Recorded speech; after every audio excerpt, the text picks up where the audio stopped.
Okay, so yesterday we went into decision making and we're tying that into wellness. We're talking about the brain and wellness and how to come into wellness with a healthy mindset. In my opinion, that is the best way to approach health and wellness, is to come at it from an emotional and intellectual intelligence, both married together in a synergistic way to get the most long lasting results, so that you're not just gaining 10 pounds and then losing 7, and then gaining 10 and losing 5, and then gaining 20 and losing 10, and this yo-yo dieting effect. A way to get to the root of your outcomes and what you're experiencing now, and getting long lasting results, and looking at that and how to be most successful. So let's get to it. Let's wrap this up, and we'll see you on the other side. Okay, now when I say the other side, I meant the other side of my screen. So we're over here, we're looking at the human energy systems. This is by Do Zantamata. I liked this slide. I thought it went well with some of the information that I spoke about yesterday about the feminine versus the masculine energy. So as we're making decisions, we want to be cognizant of our left and right brain.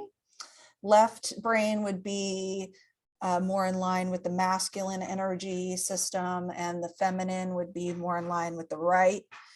And we've got the feminine energy here noted as intuition, nurturing, healing, calm, emotional awareness, expression, and communication of emotions, right? Our EQ intelligence. We got the masculine energy, which is logical, reason, energy of action. It's a symbolic form of action, taking action in the 3D world. Firm, ease of acquiring material needs, survival, and common sense. So I really like what he said here. Each person should seek balance of the two energies within to become a whole being, which is exactly what I was saying in my previous slides. If they are severely lacking in one type of energy, they may strengthen that by example of another person, but should not rely on equally imbalanced person to complete their energy through partnership. So yeah, I mean, if you're in balance, you may be seeking relationships that are not healthy, right? Two crutches do not allow for walking with ease. Only two strong legs allow for that. By nature, most people will tend to be stronger in some energies and weaker in another throughout their life.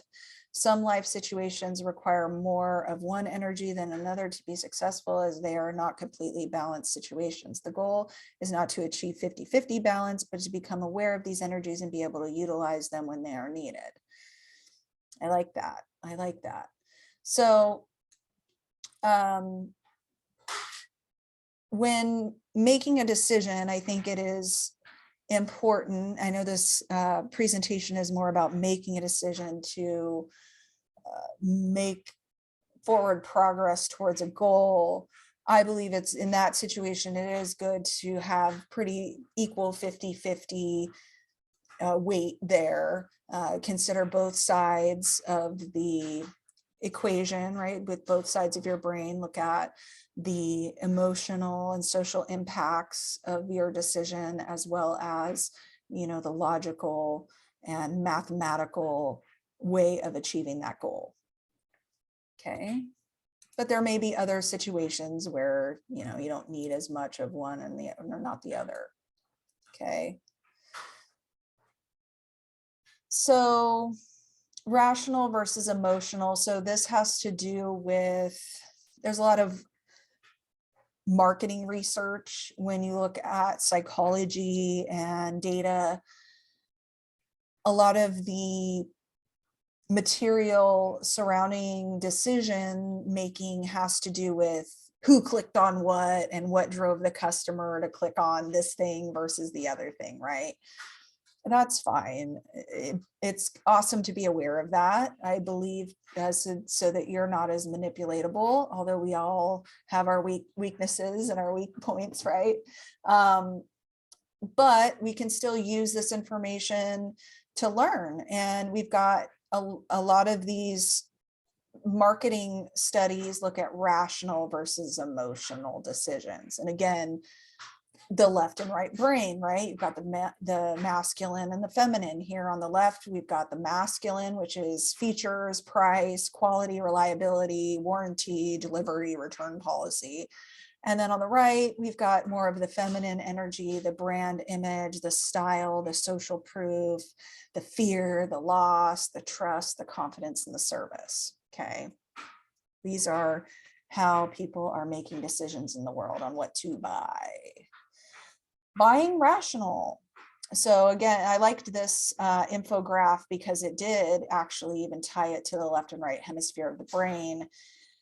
And the left is buying rationale is economics, risk, strategic fit, compliance, and politics. And then the right is hopes and fears, emotions, and the ego, experiences and expectations, attitudes and beliefs, behaviors and styles, and social and political.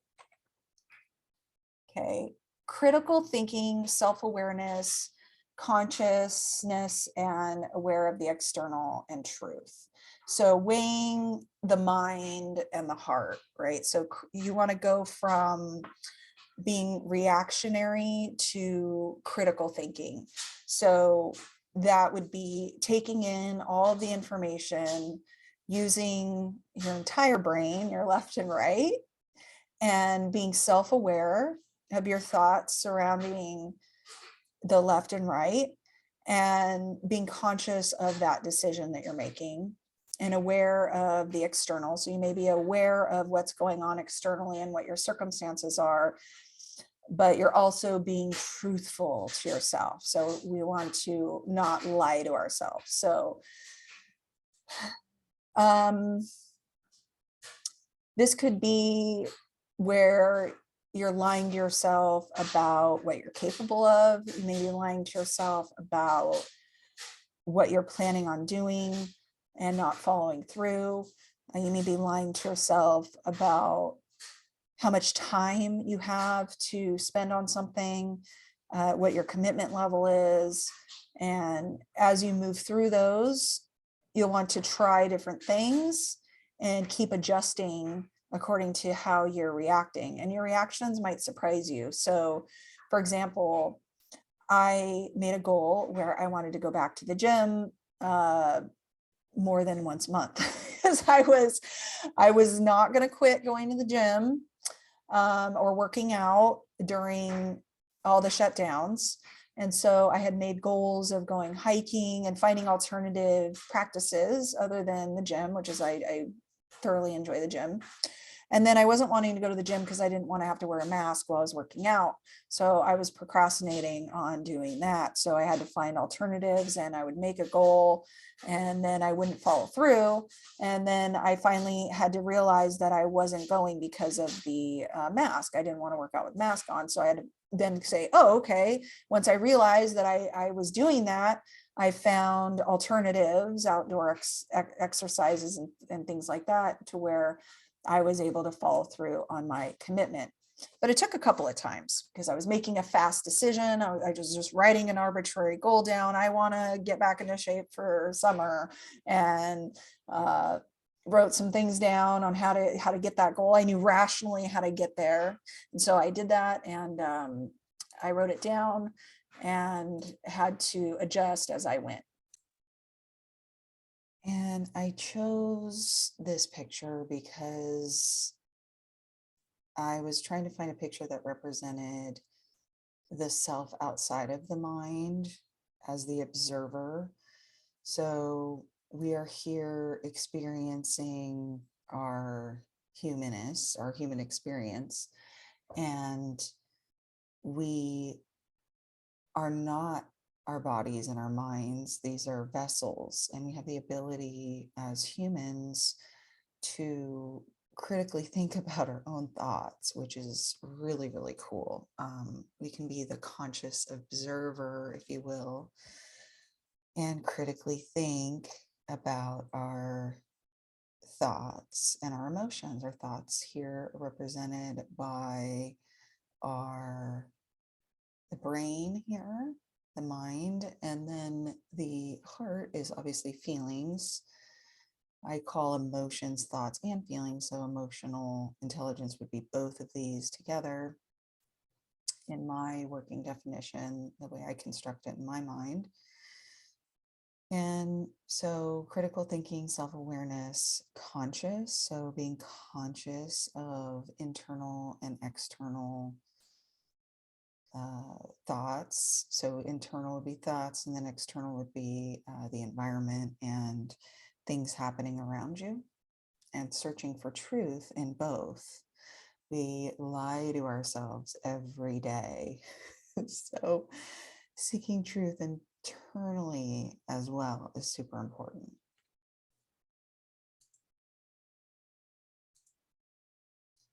Okay, so just some symbolism here that I found super interesting. So the heart is in the middle, obviously, of I love you.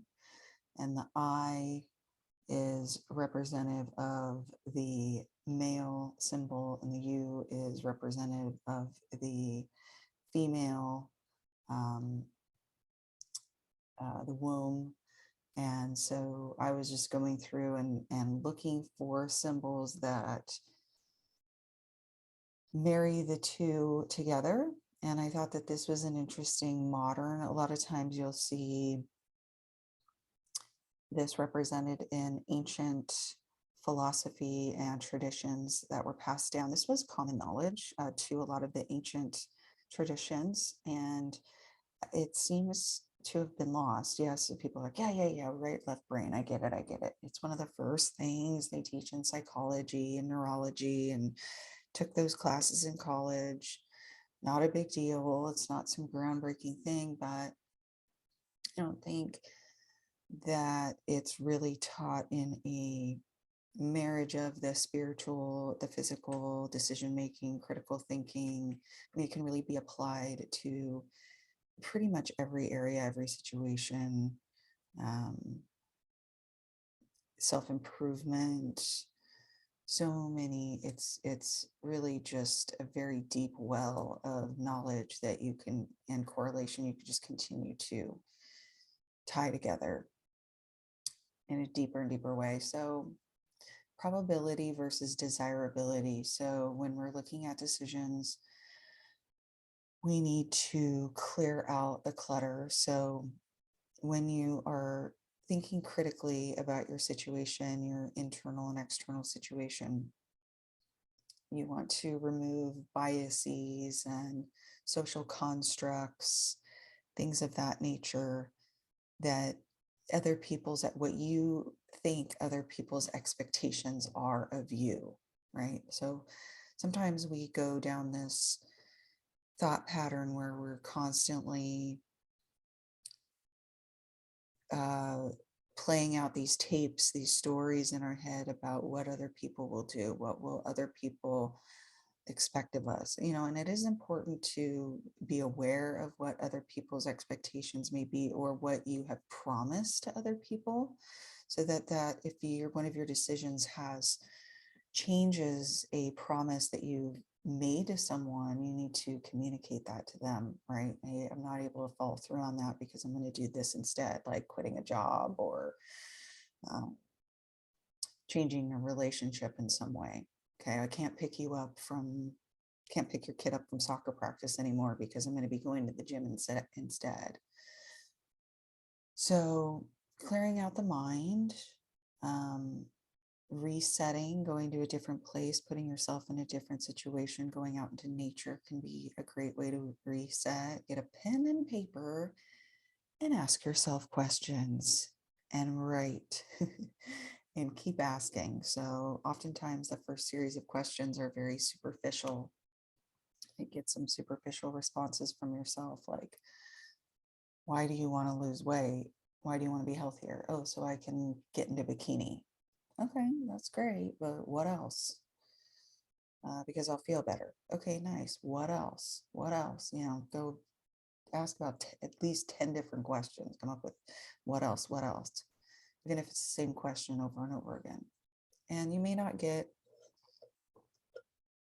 too deep the first time you do this, or you may get super deep the first time. It all depends how calcified you are in your current state and current patterns. However, I believe that this practice will start cracking open those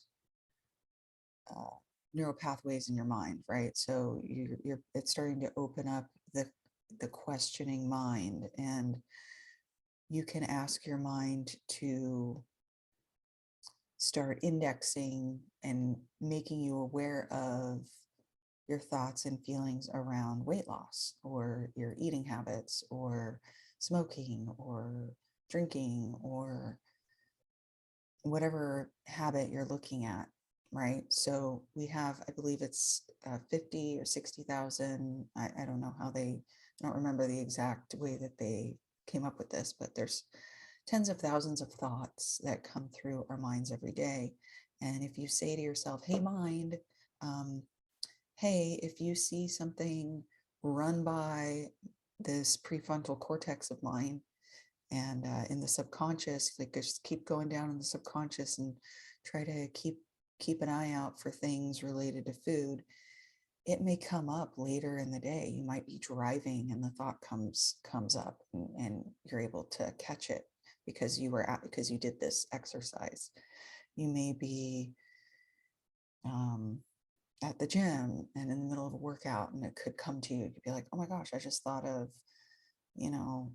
I saw my stomach, and I remember my parents told me this when I was a kid, and that's why I believe that I need to clear my plate, every time I eat. Or and that's fine. If you know that about yourself, you can create strategies around that too, where you have this tendency maybe to clear your plate. Just don't put as much stuff on your plate, right? You can always put more on later. I went through that as well.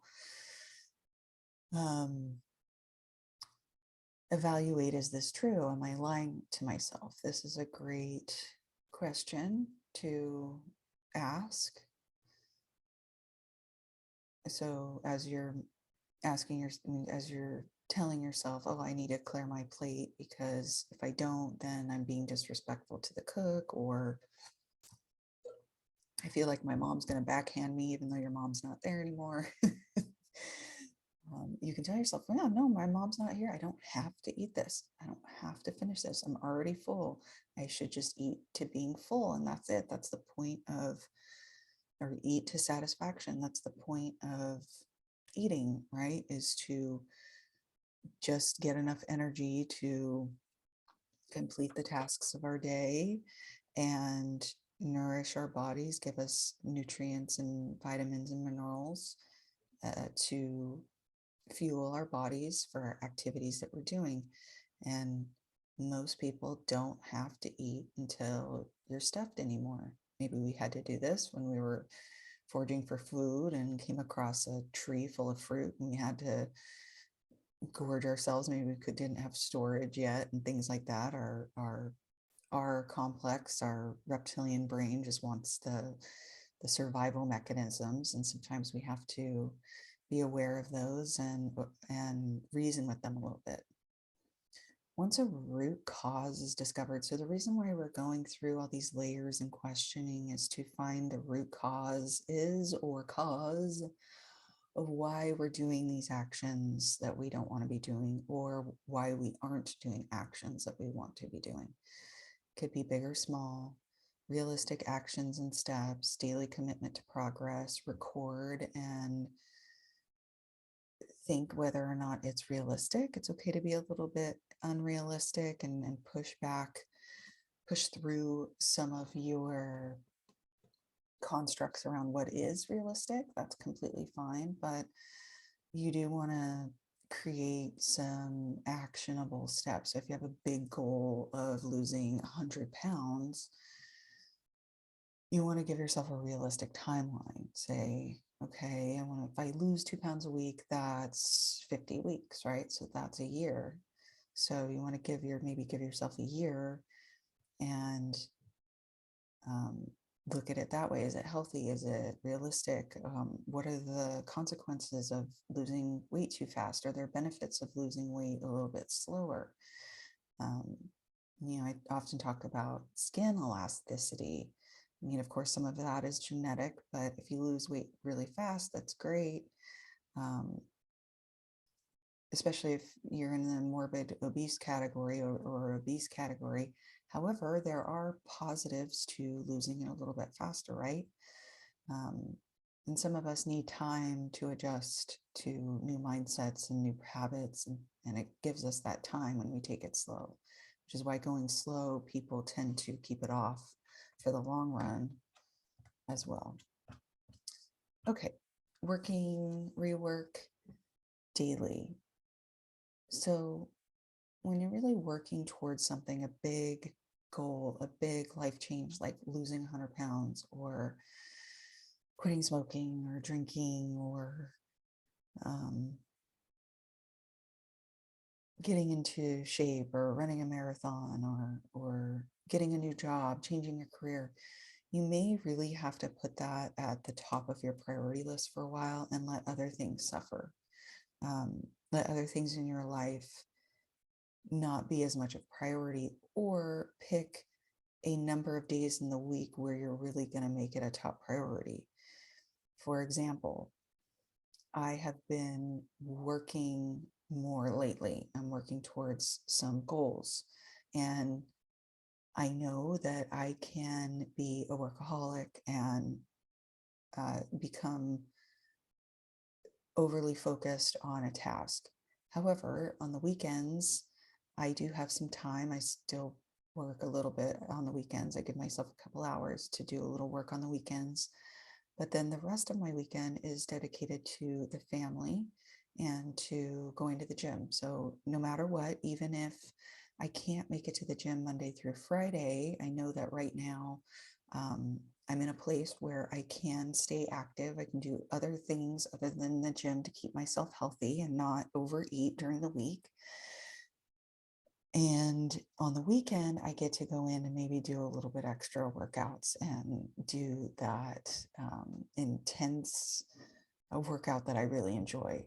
So that's my promise to myself right now. So I know that I can be a little bit of a weekend warrior right now. Still maintain where I am. I'm not going to lose any muscle. I'm not going to probably get any stronger, but that's okay. I don't need to be stronger. I'm happy with how strong I am. I'm happy with how I feel. And there are also things that I can do throughout days where I am sitting a lot to keep myself a little bit more healthy. So, okay, so just being mindful of the stories we are telling ourselves. We can tell ourselves, like, for example, with me, I was telling myself a story about what people who go to the gym are like, and it was a lie. And now I tell myself a different story, right? I know that's not true anymore. And so this is an album cover. I was going through trying to find imagery to bring home my point about obviously there's the left-right brain aspect, the male and female energies, and so on. However, there's also the positive and negative, right? The black and the white, the yin and the yang. And the yin and yang symbol is beautiful because you've got the white side, which is the positive, with a little bit of dark in the eye. And likewise in the dark, there's a little bit of light in the dark. and we have to have contrast. So in order to feel joy, we have to have anger or frustration or the opposite emotion. So it's part of life, it's part of living and accepting both sides of ourselves, the light and the um, darker side or the shadow side, is part of learning about yourself, learning who you are, and learning all of those quirks that we have. And this is from Nothing More. Um, it's a band album cover. So I thought it was super interesting the more I dove into it. And certainly enjoyed looking at it. And I have some thoughts about the lyrics here. I thought it was the Christ Copyright is one of their main songs, and I thought it was brilliant. There was a couple lines in there that I didn't necessarily agree with. I had some thoughts about that. But all in all, it was a beautiful artwork, and I felt like as though they are true artists, and I just really appreciate music uh, and the expression of that in a authentic way. And I felt as though this was an authentic band doing authentic work and beautiful work. Absolutely beautiful musicians, great lyrics, great voice, wonderful guitar and drums and the whole thing. So I was excited to find newer music. I believe all get stuck in our ways of what we listen to in our teens and 20s, and that's the only music there is, and that's the best music, and kids nowadays don't know what good music is. And so it's nice to come across a newer band and learn about it. So again, if you have any questions, please feel free to reach out to me at the links provided below. I appreciate you hanging out with me today. I certainly enjoyed our time together. I look forward to hearing from you, and we'll see you in the next one.